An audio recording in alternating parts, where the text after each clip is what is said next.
Major Afnan Sadiq গুনে গুনে আমার থেকে 12 বছরের বড়। তোমরা এই বয়স্ক লোকটার সাথে আমায় বিয়ে দাও কি করে? মেয়ের মুখে এমন কথা শুনে রান্নাঘর হতে দৌড়ে আসে অর্পিতা বেগম। সাথে সাথে বলে ওঠে, অন্তরা, তুই কি পাগল হয়ে গেছিস? আস্তে কথা বল। কেন? আসতে বলার কি আছে? ওনারা পাশের রুমে আছে, তাড়াতাড়ি শাড়িটা পরে ফেল, আর একটা কথাও বলবি না তুই। অন্তরা এবার বেশ বিরক্ত হয়। মাত্র কোচিং থেকে এসেছে, এখনই সব। তার মা এই ছেলের কথা অনেক দিন যাবৎ বলেছে তাকে, তবে সে তোয়াক্কা করেনি। তবে সত্যি সত্যি যে বাড়ি অবধি নিয়ে আসবে কে জানতো। মা, আর 2 মাস পরে অ্যাডমিশন, আর এখন বিয়ের কথা তুলো কিভাবে তুমি? কেন, সমস্যা কোথায়? আমাদের সাত কপালের ভাগ্য, এত বড় একজন অফিসারের বিয়ের প্রস্তাব নিয়ে এসেছে তোর কাকি। অন্তরা ভুরু কুঁচকে মায়ের দিকে তাকিয়ে থাকে। যেই কাকি একটা ভালো 3 পিস পেলে আগে নিজের মেয়েকে পরিয়ে তারপর অন্তরাকে দেখতে দেয়, সে কিভাবে এত ভালো ছেলে পেয়ে নিজের ভার্সিটি পড়ুয়া মেয়ের জায়গায় তাকে বিয়ে দিতে চাইছে। অন্তরার ছোট্ট মাথায় তার ষষ্ঠ ইন্দ্রিয় তাকে নাড়া দিচ্ছে, বারবার বলছে, অন্তরা বেবি, কুছ তো গড়বড় হ্যায়। শোন, ছেলের বাবা বলেছে মেয়ে পছন্দ হলেই 1 সপ্তাহের মধ্যে বউ করে নিয়ে যাবে। ছেলের হাতে বেশি ছুটি নেই। কি? অন্তরার বেশ খারাপ লাগলো কথাটা শুনে। সত্যি কথা হয়তো এই জন্যই তিতো হয়। তার বাবার চাকরি নেই আজ 3 বছর যাবৎ, তাই পড়ে পড়ে খেতে হচ্ছে চাচার উপর। যৌথ পরিবার। চাচা অন্তরাকে নিজের মেয়ের মতোই ভালোবাসলেও কাকি কখনো তা মেনে নিতে পারেননি। হয়তো তার মন একটু জয় করতে বিয়ে নিয়ে মায়ের এত তাড়াহুড়ো। বাবাও হয়তো ভিতরে তাদের সাথে বসে গল্প করছে। অন্তরা বোঝে এখন তার তর্ক করে লাভ নেই। সেও শাড়ি পরে মায়ের সাথে ভিতরে চলে যায়। বিসমিল্লাহির রহমানির রহিম। এত জোরে বলল যে সবাই হাঁ করে তাকিয়ে আছে। বোকা বেনে চলে গেল অন্তরা। এটা কি করলো ও? সারা জীবন ফেসবুকে এমন মজার ঘটনা শুনে কত হাসতো সবার উপর, আজ নিজেই ভুল করে বসল। অতি আবেগে সালামের জায়গায় বিসমিল্লা। আজ মায়ের খুন্তির বাড়ি একটাও নিচে পড়বে না। নাম মানে আসসালামু আলাইকুম। উপস্থিত সবাই অট্টহাসিতে ফেটে পড়ে। লজ্জায় নাক কাটা যাচ্ছে অন্তরার। অন্তরার বাবা মাও বেশ বিব্রতকর পরিস্থিতিতে পড়ে গিয়েছে। অন্তরার মা বলে ওঠে, পাত্রের বাবা আরিফুল ইসলাম কথাটি বলে উঠলেন। তিনি রিটায়ার্ড আর্মি অফিসার। ছেলের জন্য অন্তরাকে আগে থেকে পছন্দ ছিল তার। একদিন মার্কেটের সামনে দাঁড়িয়ে নিজের গাড়ির জন্য অপেক্ষা করছিল সে। তখনই অন্তরাকে দেখে রাস্তার কিছু পথ শিশুকে খাবার কিনে দিতে। তখনই ঠিক করে ফেললেন এই মিষ্টি মেয়েটাকে বাড়ির বউ করবেন। অবশ্য ঠিকানা বের করে এই অবধি আসতে খুব ঝামেলাও হয়েছে, সে আর এক ব্যাপার। ওকে দাঁড় করিয়ে রেখেছেন কেন আন্টি? বসতে বলুন। আফনানের পাশে বসা সুন্দরী মেয়েটা বলে উঠল। পরে নানান জিজ্ঞাসাবাদে বোঝা গেল মেয়েটির নাম রোদেলা, আফনানের বড় বোন। দুই পরিবারই নানান বিষয়ে কথা বলতে থাকলো। এই পুরো সময়ে অন্তরা একবারও চোখ তুলে তাকিয়ে দেখেনি পাত্রের দিকে। শেষে সবার সবকিছু পছন্দ হলে আফনানের বাবা বলে উঠলেন, তো এবার ছেলে মেয়েকে আলাদা করে কথা বলতে দেওয়া উচিত একটু। অন্তরার মা না করতে যাবে তখনই অন্তরার বাবা ইশারায় তা করতে মানা করলেন। তার বিশ্বাস রাগের মাথায় মেয়ে এমন কিছু করবে না যাতে তার সম্মানহানি হয়। অন্তরাকে তার মা বলল। অন্তরা উঠে তাই করলো। অন্তরাদের বাড়ির ছাদে তেমন রোদ পড়ে না। বাড়ির ছাদে বড় বড় ফলের গাছ লাগিয়েছে তার মা। অন্তরাও শখ করে ছোট্ট ছোট ফুল গাছ দিয়ে ভরিয়ে ফেলেছে ছাদটাকে। দূর থেকেও সবার তাদের বাড়ির ছাদটা চোখে পড়বে। নীরবতা ভেঙে আফনান বলে উঠল, বিয়েটা আমার পক্ষে সম্ভব নয়, আপনি বিয়েটা ভেঙে দিন। এই প্রথম পাত্রের কণ্ঠ শুনে তার চেহারার দিকে তাকালো অন্তরা। সাথে সাথে থমকে যায়। লম্বা চওড়া সুঠাম দেহের এই পুরুষটির সাথে তার বিয়ে। পুরুষ মানুষও এত সুন্দর হয় নাকি? সে নিজে শ্যামলা বর্ণের, না ফর্সা না কালো। তবে এই ছেলে একদম ফর্সা, সাথে মুখে চাপ দাড়ি আর ওই উঁচু নাকটা যেন তার সৌন্দর্য কয়েক গুণ বাড়িয়ে দিয়েছে। এই হ্যান্ডসাম ছেলের সাথে আমার বিয়ে? এর বয়স 30? নিজেকে নিজে প্রশ্ন করে অন্তরা। তবে কোথায় যেন দেখেছে মনে হয়। হঠাৎ মনে পড়ে সেই আর্মি ক্যাম্পের পাশের ঘটনা। সাথে সাথে চিল্লিয়ে বলে ওঠে, এই আপনি সেই আর্মিটা না, ওই যে আমাকে বাঁচিয়েছিলেন? আফনান অন্তরার দিকে তাকায়। মেয়েটা স্মরণশক্তি ভালো, এতদিন মনে রেখেছে। তবে আফনানের চেহারা দেখে অন্তরা কিছু বুঝতে পারছে না। অন্তরা সেই দিনের কথা তার মনে আছে কিনা, বা তার অন্তরাকে দেখে পছন্দ হয়েছে কিনা কিছু বোঝা যাচ্ছে না ওকে দেখে। চোখ মুখ বেশ শক্ত করে রাখা। অন্তরা মনে মনে ভাবে, মানলাম আপনি বড় কোনো অফিসার, তার ব্যক্তিত্ব থাকবে কাজের ক্ষেত্রে, এখানে কেন? তারপর মনে পড়ল একটু আগেই না সে বলল বিয়ে ভাঙতে। অন্তরা জিহ্বায় কামড় দিয়ে ভাবল, না না, এই ছেলে লাখে না কোটিতে এক, একে ছাড়া যাবে না। তবে এমন নিমগাছ মার্কা লোকের সাথে সারা জীবন থাকবে কিভাবে? পরে ভাবল সব দিক দিয়ে তো 100তে 100 পাওয়া যাবে না, একেই লাগবে অন্তরার। অন্তরা হঠাৎ আফনানের শার্টের কাঁধের অংশটা একটু টেনে নিজের কাছে নিয়ে আসলো। আফনান ভুরু কুঁচকে তাকাতে অন্তরা ফিসফিসিয়ে বলে উঠল, আমি বিয়ে ভাঙবো না। আপনার সমস্যা হলে আপনি গিয়ে যে না করেন। আমি এখন নিচে গিয়ে বলবো মাকে, ছেলে 100তে 100, আমি একেই বিয়ে করব। আফনান এবার বেশ বিরক্ত হয়। মেয়েটা নিজেও জানে না সে কত বড় হিংস্র জন্তুদের গুহায় পা বাড়াচ্ছে। তবে এই মেয়েকে বুঝিয়েও লাভ হবে বলে আফনানের মনে হচ্ছে না। এদিকে অন্তরা খুশি মনে নাচতে নাচতে নিচে যেতে থাকে। কেউ নিজের বিয়েতে এত খুশি হয় এই মেয়েকে না দেখলে আফনান বুঝতো না। একটা হালকা গোলাপি শাড়ির কুচিগুলো ধরে লাফিয়ে লাফিয়ে সিঁড়ি বেয়ে নামছে অন্তরা। লম্বা সিল্কি চুলগুলো বাতাসে উঠছে। আফনান চোখ সরিয়ে নেয়। পিছন পিছন নামতে নামতে নিজেকে বলে, মায়ে পড়ে যাবেন আপনার নো হয়ে। পাশের ফুলগাছ হতে দুটো লাল প্রজাপতি পরস্পর খেলা করতে করতে উড়ে গেল। দুপুরের প্রচণ্ড গরমে বাসস্ট্যান্ডের রোদে দাঁড়িয়ে আছে রোদেলা। গরমে ঘেমে অবস্থা বেহাল। বারবার ঘড়ির কাঁটার দিকে তাকাচ্ছে। আজ হয়তো অফিস যেতে দেরি হয়ে যাবে। কপালের ঘামে ভিজে যাওয়া চুলগুলো কানের পিছে গুজে দেয়। শিফট ডিউটির এই এক সমস্যা। যারা দুপুর 2টো থেকে রাত 8টা পর্যন্ত ডিউটি করে তাদেরই জ্যামে আটকানো, বাস না পাওয়া, এইসব সমস্যা ফেস করতে হয়। এক মুহূর্তের জন্য যারা রেগুলার বাসে যাতায়াত করে তাদের জন্য খারাপ লাগে রোদেলার। পরক্ষণেই মনে পড়ে হাতে সময় নেই, তাই স্ট্যান্ড পার হয়ে অফিসের দিকে হাঁটতে থাকে। আজ ওই গাড়িটা নষ্ট হতে হলো। একা একা বিড়বিড় করতে থাকে রোদেলা। একটা গাড়ি নিয়ে বাকি সবাই গিয়েছে আফনানের বিয়ের মার্কেট করতে, আর একটা নিয়ে রোদেলা রওনা হচ্ছিল। তখনই দেখে গাড়ির সমস্যা। না চাইতেও বাসে যেতে হবে আজ। চাকরিটা যেন কোনোভাবে না যায়। মাত্র কলেজে পাশ করে চাকরি যে পেয়েছে এটাই অনেক। যদিও বাড়ির কেউই চায় না সে এসব করুক, তাদেরও তো টাকা পয়সার অভাব নেই। তবে রোদেলা একটাই কথা, সে স্বাবলম্বী হবে। স্টেশনের কিছুটা দূরে আসতেই একটা বাস পাওয়া গেল। দূর থেকে আসতে দেখে রোদেলা হাত নাড়ালো। যাক, অফিস যেতে বেশি দেরি হবে না। বাস এসে থামলো। রোদেলা উঠে থাকে, বাস পুরো ভর্তি। মেয়েদের সিটেও ছেলেরা বসে আছে। তবে এইসব লোকেদের সাথে কথা বলতে গেলে ফ্যামিলিস্ট ট্যাগ লাগিয়ে দেবে। তাই অযথা কথা না বলে রোদেলা সিট খুঁজতে লাগলো। একদম পিছন হতে 2 সারির সামনে একটা সিট ফাঁকা আছে। তবে পাশে একটা ছেলে বসা। শ্যামলা গায়ের রঙের ছেলেটার গায়ে কারো নীল রঙের শার্টটা বেশ বাজে দেখাচ্ছে। শ্যামলা হয়ে এই রং পড়েছে এই জন্য নয়, ঘেমে একাকার হয়ে আছে, তার উপর আবার আরামসে সিগারেট টানছে। শার্টের কয়েকটা বোতাম খোলা, চুলগুলো বেশ এলোমেলো, বখাটে বখাটে দেখাচ্ছে। রোদেলা পাশে বসবে কিনা দ্বিধা দ্বন্দ্বে পড়ে গেল।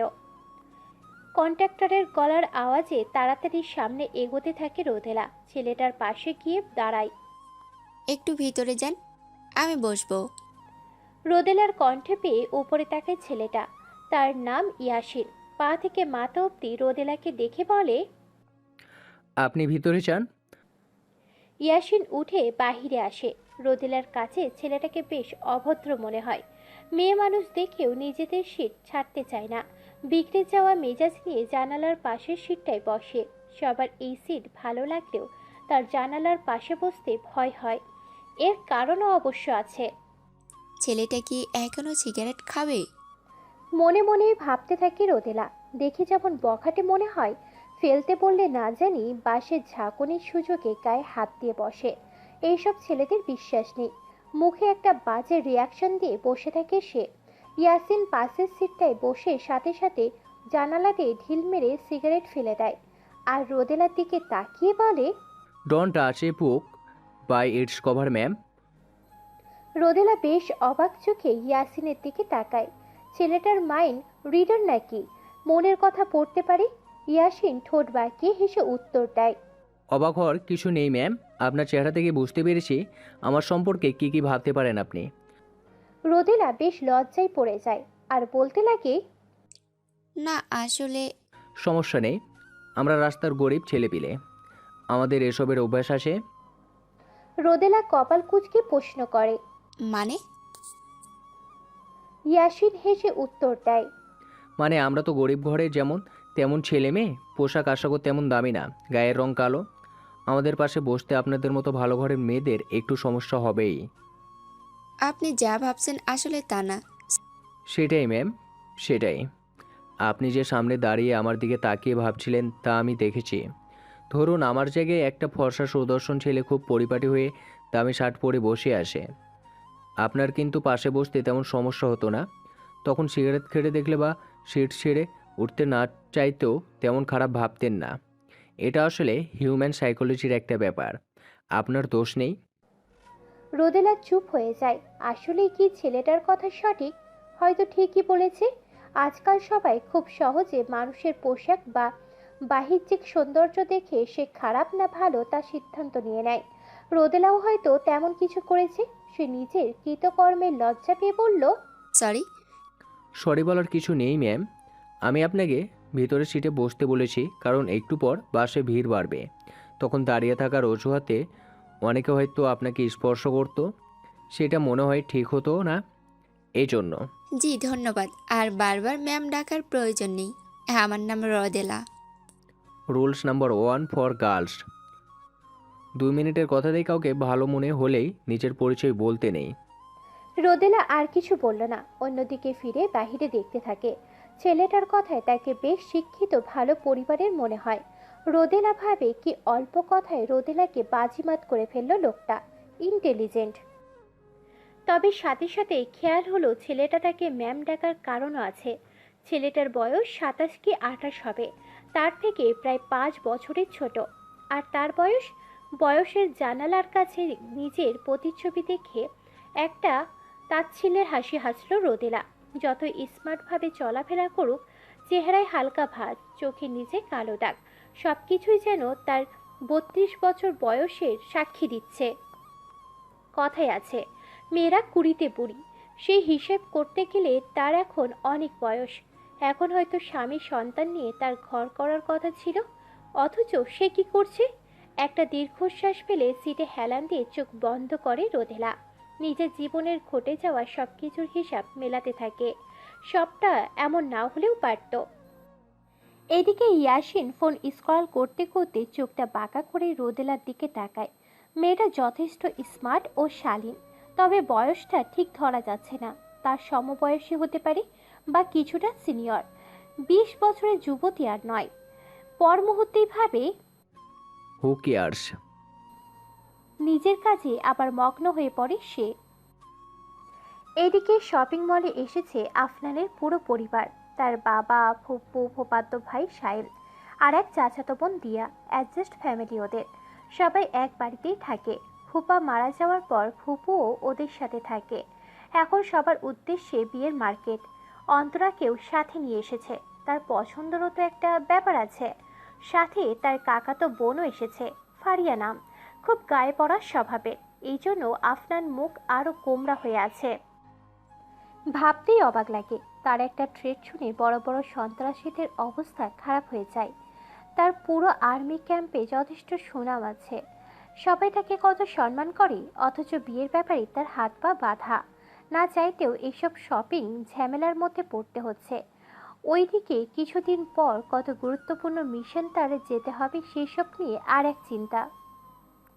উফ, সে আর পাচ্ছে না। সবাই যখন সব কাপড় দেখতে ব্যস্ত, সে এইসব ঝামেলা থেকে বাঁচতে কিছুটা দূরে গিয়ে দাঁড়ায়। অন্যদিকে তাকিয়ে কিছু একটা ভাবতে থাকে। হঠাৎ মনে হয় পিছনে কেউ আছে, আর তখনই শুনতে পায় সে বিখ্যাত লাইন। একই রন বাজা বাজে ঘন ঘন ঝড় রন রন রন ঝন ঝন। তাকিয়ে দেখে অন্তরার সব কয়টা দাঁত বের করে দাঁড়িয়ে আছে। আফনান বিরক্ত মাখা মুখ নিয়ে বলে, এখানে কি? সে কি দম কি দম কি ধম কি ধম কি দামা দ্রিম দ্রিম গম কি। কী সব বলছো? কবিতা। ভাবলাম একা বোর হচ্ছেন, তাই আবৃত্তি শোনাতে আসলাম। ফর গড সেক, যাও প্লিজ। কেউ দেখে ফেলে ইতস্ত ফিল হবে। আর কবিতা শুনতে চাচ্ছি না, যাও। ওঠে চোটে চোটে ছোটে লোটে ফোটে। আফনান হঠাৎ অন্তরার মুখ এক হাত দিয়ে চেপে ধরে। অন্তরা কিছু বুঝে ওঠার আগেই অন্য হাত দিয়ে টেনে পাশের এক ড্রেস চেঞ্জিং রুমে ঢুকে দরজা লাগিয়ে দেয়। জায়গাটা খুব ছোট, অল্প সময়ে এত কিছু হওয়ায় অন্তরা কিছুটা স্থির হয়ে গিয়েছে। আফনান ওর সামনে এগোতে থাকে। অন্তরা অবুঝের মতো মুখ করে পিছোতে পিছোতে একদম দেওয়ালের আয়নায় গিয়ে থাকে। আফনান এক হাত ওর পকেটে রাখে, অন্য হাত আয়নার উপরে রাখে। অনেকটা ঝুঁকে পড়ে অন্তরার উপর। ভয়ে চোখ মুখ বন্ধ করে ফেলে অন্তরা। আফনান তো মোটেও এমন ছেলে না, ভদ্র দায়িত্ববান একজন পুরুষ। কি করতে চাইছে ও? জেনে বুঝে বিষধর সাপ পালতে চাইছো মেয়ে? ছবল খেয়ে টিকতে পারবে তো? অন্তরা কাঁপা কাঁপা কণ্ঠে বলে, মানে? I can be the most dangerous human you have ever seen. আফনানের কথা শুনে চোখ মেলে তাকায় অন্তরা। কি বোঝাতে চাইছে উনি? আফনান পকেট থেকে একটা হাত বের করে অন্তরার বাম গালের উপর আলতো করে ছোঁয়ায়। বৃদ্ধ আঙ্গুল ঠোঁটের উপর রাখে, কিছুটা নাড়তে থাকে। এই স্পর্শে অন্তরার ঠোঁটগুলো বারবার কেঁপে উঠছে। অন্তরা কি হলো কে জানে, হঠাৎ ডুকরে কেঁদে উঠল। আফনান এক ঝটকায় ওর থেকে একদম দূরে সরে যায়। সে চেয়েছিল মেয়েটা ভয় পাক, ওকে খারাপ ভেবে বিয়ে ভেঙে দিক, এতেই ওর মঙ্গল। তবে এতটা ভয় পেয়ে কেঁদে উঠবে তা ভাবেনি। তবে আফনান কিছু বলার আগে অন্তরা বলে ওঠে, wow, I love drug romance. আপনি চাইলে আমাকে ছুরি দিয়ে কেটেও ফেলতে পারেন, আমি কিছু মনে করব না। আফনান ওর কথা শুনে বোকা বেনে চলে যায়। কি করতে চাইলো আর হলোটা কি? মেয়েটা কি পাগল? পুরো পরিকল্পনা ভেস্তে যেতে দেখে রাগে দরজা খুলে বেরিয়ে যেতে নিলেই দেখে ফুফাতো ভাই সায়েম দাঁড়িয়ে। এই ছেলে যা পাজি, না জানি এখন কি বলবে। ওদিকে সায়েম উকি মেরে দেখে ভিতরে অন্তরাও আছে। বড় বড় চোখ করে আফনানের দিকে তাকায়। আফনান বিরক্ত মাখা মুখ নিয়ে বলে, ডিস্টার্ব করলাম মনে হয়। তুই যা ভাবছিস তেমন কিছু না। হায় হায় গো, আমগো এই বড় গোমরা মুখ ভাইরে আমরা করল্লা ভাবছিলাম, এ দেখি মিষ্টি কুমড়া। আমগো থেকে দুই দা ভাগাইয়া গেছে। বেশি বকছিস কিন্তু। সায়েম কিছু না বলে একটা ভো দৌড় লাগায়। আফনানও একবার অন্তরার দিকে তাকিয়ে সাইমের পিছে তাড়াতাড়ি যেতে থাকে। না জানি এই ছেলের সবার সামনে কিছু বলে বসে। অন্তরা এইসব দেখে মুচকি হেসে একা একাই বলে ওঠে, আই ক্যান বি মোস্ট জামাই পাগল girl you have ever seen. সারাদিনের ক্লান্তি শেষে রাতে বাসায় ফিরেছে রোদেলা। দেখে ডাইনিং রুমে বসে সবাই বিয়ের কেনাকাটা দেখছে। রোদেলা পাশ কাটিয়ে চলে যেতে নিলে দিয়ার চোখ পড়ে। আপু দেখে যাও, সব কিনেছি আমরা, তুমি তো আসলেই না। রোদেলা মলিন হেসে যেই না কাছে যেতে নিল, তখনই এক মাঝ বয়সী মহিলাকে বসে থাকতে দেখে থমকে দাঁড়ালো। আর কত বছর এই মানুষটা তার সাথে ভালো করে কথা বলবে না? সম্পর্কে সে রোদেলা আর আফনানের মা। এখন রোদেলা গেলে সে উঠে যাবে। রোদেলা যেতে নিয়েও যায়নি, চুপ করে সিঁড়ি বেয়ে উপরে চলে গেল। উপস্থিত সবাই বিষয়টা দেখে মন মরা হয়ে যায়, তবে কারোর কিচ্ছু করার নেই। রুমা বেগমের মুখের উপর কথা বলার সাহস এই বাড়ির কারণ নেই। তাকে এত বুঝিয়েও মা মেয়ের সম্পর্ক ঠিক করা যায়নি। এখন এইভাবেই সবাই সব আশা ছেড়ে দিয়েছে, অথচ এইসবে রোদেলার কোনো দোষই ছিল না। তবে আফনানের বিষয়টা চোখে ঠিকই পড়েছে। নিজের মুঠি শক্ত করে সে একাই বলে ওঠে, ডোন্ট ওয়ারি রোদাপো, তোর সাথে যারা অন্যায় করেছে প্রত্যেকে আমি নিজ হাতে শাস্তি দেব। Just wait and see. এমন সময় হঠাৎই আননোন নাম্বার থেকে আফনানের ফোনে একটা কল আসলো। আফনান কল ধরতে বাড়ির বাইরে বেরিয়ে হাঁটতে হাঁটতে গ্যারেজের সামনে চলে আসে। কলটা রিসিভ করতে কেউ বলে ওঠে, কেমন আছেন রেজার আফনান সাদিক? জি, কি বলছেন? ওপাশ থেকে হো হো করে হাসির আওয়াজ শোনা গেল। লোকটা আবার বলে উঠল, এত তাড়াতাড়ি ভুলে গেলে মাই ডিয়ার জুনিয়র? জুনিয়র শব্দটি শুনেই আফনান বুঝে গেল ফোনের অপর প্রান্তে কে। রাগে তার মুখের চোয়াল সব শক্ত হয়ে উঠল। ফর্সা ঘাড়ের প্রতিটা রগ যেন দেখা যাচ্ছে। সে জোরে জোরে নিঃশ্বাস নিয়ে নিজেকে শান্ত করার চেষ্টা করে। কি হলো মিস্টার দেশপ্রেমিক? খুব পুরনো স্মৃতি তাড়া করছে মনে হয়। চুপ জানোয়ারের বাচ্চা, তোর মতো কুত্তার বাচ্চারা দেশ ও দশের শত্রু। এদেশের মাটিতে বড় হয়ে তোরা এদেশের ক্ষতি করিস, এদেশের বোনদের ইজ্জত নিস আর দেশের মাঝে মাদক ছড়াস। হ্যাঁ আফনান, তোর রাগ জেদ এখনো তোর বাচ্চাকালের মতোই আছে। শুনলাম বিয়ে করতে যাচ্ছিস। একটু সাবধানে রাখিস তোর বউকে বিয়ের পর, না জানি তোর বোনের মতো। চুপ, একদম চুপ। আর একটা কথা বললে আমি এক্ষুনি তোর আড্ডাখানায় এসে তোকে জানে মেরে মাটিতে পুঁতে ফেলবো। আমাকে আর কত হাসাবি বলতো? পুরনো সব ভুলে গেলি নাকি? তুই ছোট থেকেই একটু বেশি দেশের প্রতি টান দেখার, যার ফল তোর বউ। রেদোয়ান, আর একটা কথা বললে তোর জিভ আমি ছিঁড়ে ফেলবো। রিদওয়ান হাসতে হাসতে কল কেটে দেয়। আফনান নিজের রাগকে কন্ট্রোল করতে না পেরে গাড়ির কাছের উপর সজোরে একটা ঘুষি মারে। কাঁচ ভেঙে হাতের নানান জায়গায় ঢুকে যায়। টপ টপ করে রক্তের ফোঁটা বেয়ে বেয়ে পড়তে থাকে। কোনোভাবে নিজেকে সামলে সবার চোখ ফাঁকি দিয়ে দোতলায় নিজের রুমে চলে যায়।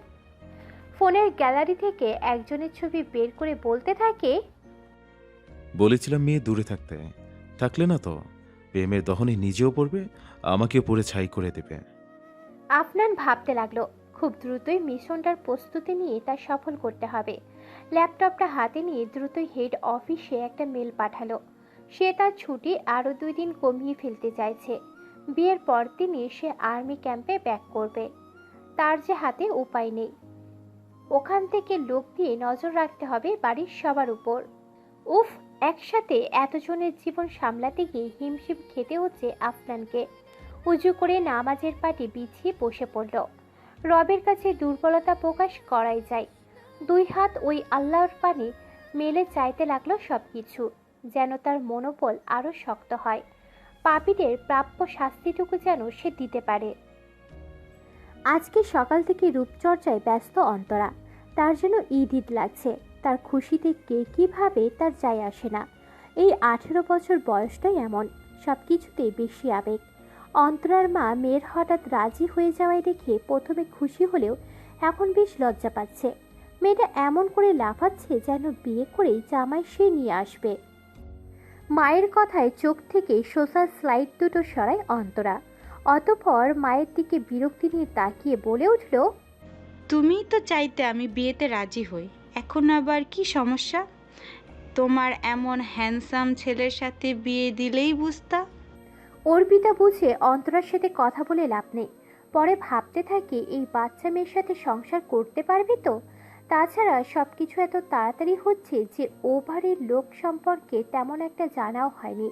তবে এতটুকু বিশ্বাস ছেলেটা খুব ভালো, এই জন্যই তো চিন্তাটা বেশি হয়। ভালো মানুষদের শত্রুর অভাব নেই। তাছাড়া যে চাকরি করে তা নিয়ে অনেকেই তো কত কিছু বলে। সেনাবাহিনীর স্ত্রী হতে হলে নাকি মনোবল খুব শক্ত করতে হয়। আচ্ছা, মেয়েটা বিয়ের পরেও তো স্বামীর থেকে দূরেই থাকবে, সব কিছু সামলাতে পারবে তো? অন্তরা বেগম রান্নার জন্য কিচেনে চলে যায়। কি রে, তোর তো দেখি ভাগ্যই খুলে গেল। ফারিয়ার কথা শুনে দরজার দিকে তাকায় অন্তরা। এই মেয়েকে দেখলে কেন জানি তার মেজাজ বিগড়ে যায়। সব কিছুতেই অন্তরাকে হিংসে। সবার কাজিনদের মধ্যে এমন একজন থাকবেই যে একটু হিংসুটে স্বভাবের। কেন? তোর তো সব কিছুতেই আমার থেকে বেশি আছে, এ একটা জায়গায় না হয় একটু পেলামি। ফারিয়া যেন কথাটা ভালো লাগলো না। সে অন্তরার পাশে গিয়ে বসলো। তার সব জেনে বিয়ে করতে যাচ্ছিস তো? কি জানবো আজব। তার মানে তুই কিছুই জানিস না, এখনো বাচ্চাই আছিস। অন্তরা ভুরু কুঁচকে ফারিয়ার দিকে তাকালো। কি বলতে চাইছিস বলতো? তেমন কিছু না, শুধু বললাম দেখিস আবার বিয়ের পর দিনই তোকে যাতে ফেলে না যায়। আর্মিরা নাকি একটু আনরোমান্টিক টাইপের হয়, দেশের চিন্তায় পরিবারের খেয়ালই থাকে না। তুই কয়জন আর্মিকে চিনিস যে এত কথা বলছিস? আর তাছাড়া এটা তো গর্বের বিষয়, একজন পুরুষের বড় বড় সাফল্যের পর তাদের স্ত্রীদেরও সম্মানের চোখে দেখা হয়। তুই বুঝবি না। বেশি ইমোশনাল হয়ে যাচ্ছিস না তুই? হলে হলাম। আচ্ছা, তুই কখনো কারো প্রেমে পড়েছিস? না মানে টাইম পাস তো করেছিস জানি, সত্যি কারো কথা মনে হয়েছে যাকে নিয়ে পুরোটা জীবন থাকা যায়? না, কেন? তুই একদিনেই ওই ছেলের প্রেমে পড়েছিস বুঝি? একদিন নয় প্রিয়, আরও কাহিনী আছে। একবার কলেজের পিকনিকে গিয়ে আমি একটা ঝামেলায় পড়েছিলাম, আর তখনই সেসব পরে বলবো। তবে কি জানিস, তুই যেদিন কারো প্রেমে পড়বি ওই দিন বুঝবি।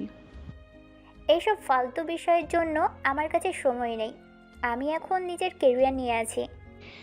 এতই কেরিয়ার নিয়ে থাকলে আফনাবকে পটানোর ট্রাই করছিলি কেন তখন ওই শপিং মলে? যাই হোক, অভিশাপ দিলাম, তুই এক বেকার ছন্নছাড়ার প্রেমে পড়বি। বেশি ম্যাচুরিটি দেখালে এমনই হয়। ফারিয়া ওর কথায় একটা ডোন্ট কেয়ার ভাব নিয়ে রুম থেকে বেরিয়ে গেল। সে মোটেও এমন মেয়ে না। সে কোনো বড়লোক হ্যান্ডসাম ছেলেকে বিয়ে করবে। বিকেলে প্রায় সন্ধ্যা হয়ে এসেছে। আফনান কিছু কাজে বাইরে গিয়েছিল, ফিরতে দেরি হয়ে যাচ্ছে। গাড়িতে বসে ড্রাইভিং করতে করতে ফিরছে। এক হাত দিয়ে ড্রাইভ করছে, অন্য হাত দিয়ে একটা মাজার বোতল ধরে আছে। একটু পরপর দুই ঠোঁটের মাঝ দিয়ে একটু একটু করে চুমুক দিচ্ছে। কোকাকোলার বয়কটের পর মাজাই সবার ভরসা। তার গাড়িটা বেশ দামি। বটন ক্লিক করতেই উপরের ছাদটা সরে গিয়ে ভাঁজ হয়ে যায়। সন্ধ্যার আগ মুহূর্তে আবহাওয়াটাও খুব সুন্দর থাকে। একটা মিষ্টি বাতাস বয়ে বেড়াচ্ছে চারিদিকে। আকাশের রংটা এখন একদম লাল, এতটুকু উপভোগ করাই যায়। শরীরের সাদা শার্টটার সামনে দুটো বোতাম খোলা। একটু পরপর যখন বোতলে চুমুক দিচ্ছে, দেখতে বেশ আকর্ষণীয় লাগছে আফনানকে। রাস্তার পাশ দিয়ে অনেকেই বসে এই সময়ে আড্ডা দেয়, ফাস্টফুডের খাবার খায়। আফনানের গাড়ি আর রূপ দেখে যে কোনো মেয়ে একবার হলেও এদিকে তাকাতে বাধ্য। আফনান অবশ্য এইসবে কোনো পাত্তা না দিয়েই শান্তিতে ড্রাইভ করতে থাকে আর ভাবে, কয়েকটা দিন একটু সহ্য করে নিও, আমি কথা দিচ্ছি খুব তাড়াতাড়ি সবকিছু ঠিক করে দেব। আমাকে তো ঠিক করতেই হবে। এইদিকে আফনানের বাড়িতে ছোট্ট করে গায়ে হলুদের অনুষ্ঠান করা হয়েছে। একটু আগে ও বাড়িতে তত্ত্ব পাঠানো হয়েছে। সবাই হলুদের অনুষ্ঠানে খুব ব্যস্ত, তবে একজনের মুখে কোনো হাসি নেই। সে হলো চারু। সম্পর্কে সে সাইমের আপন বোন।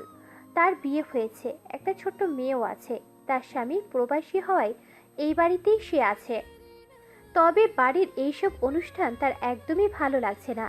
নিজের কাজিন আফনানের জন্য তার মনে লুকিয়ে থাকা অনুভূতিকে অনেক দিন যাবৎ সে ধামাচাপা দিয়ে রেখেছে। তার স্বামী নির্ঘাত ভালো মানুষ ছিলেন বলেই এতটা ইগনোর করার পরেও দিনের পর দিন সংসার করে গিয়েছে। শেষে আর অবহেলা সইতে না পেরে নিজের গর্ভবতী স্ত্রীকে রেখে বাহিরের দেশে পাড়ি জমান তিনি। তাতে চারুর কিছুই আসে যায় না। এই বাচ্চাটাও তার কাছে একটা মিস্টেক। নিজের সন্তানকেও তেমন একটা ভালোবাসে না সে। কখনো কখনো সাহিত্যের কথাও সত্য হয়, সব মায়েরা মমতাময়ী হয় না। তবে এইসব কিছুই এই বাড়ির কেউ জানে না। দিয়ার শুধু মাঝে মাঝে একটু সন্দেহ হয়।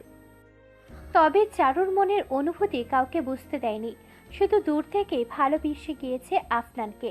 সে জানে এটা পাপ, তবে মন কি তা শোনে? এখন আফনানের বিয়েটা তার কাছে একটা কাটা খায়েতে লবণের ছিটার মতো লাগছে। সব কাজিনরা মিলে নাচ গান করেছে, মাইকে একের পর এক গান বেজে যাচ্ছে। যেইভাবেই হোক অনুষ্ঠানটা শেষ হলে হলো। পরের দিন বাড়িতে বিয়ের প্রস্তুতি।